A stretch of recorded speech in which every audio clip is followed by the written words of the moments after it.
দিচ্ছেন সেখানে তাদেরকে ডিস্টার্ব করছে, বাইরে ভোটারদের ডিস্টার্ব করছে কন্টিনিউয়াসলি, এবং এটা চলতে থাকছে। আমরা কমপ্লেন করেছি এবং স্পেশাল অবজারভারকে কমপ্লেন করা হয়েছে। স্পেশাল অবজারভার সিপি কলকাতাকে জানিয়ে রিপোর্ট তলব করেছে।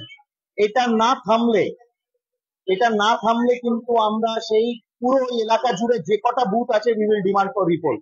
ইলেকশন কমিশন কিন্তু বসে বসে শুধু মানে চিঠি ইস্যু করবে, দেখবে, কিন্তু কোনো ধরনের এই ধরনের অ্যাকশন হচ্ছে না, ইন্টিমিডেট করছে। আপনি দেখুন কিভাবে এখানে অন্যদেরকে ভোটার্সদেরকে করছে।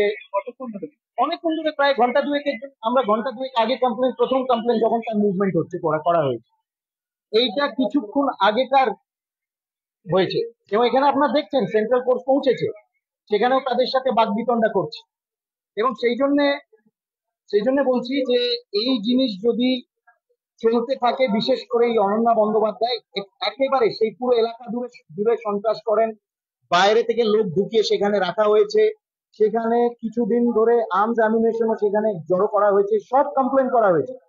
কিন্তু যেহেতু police is absolutely under political compulsion, কোন রকম তারা স্টেপ নিচ্ছে না।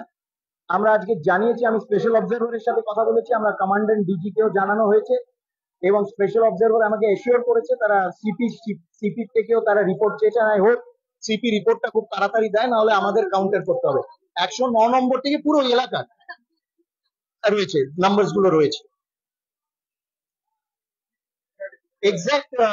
এক্সাক্ট বুথ কোনগুলো অনন্যা ব্যানার্জি?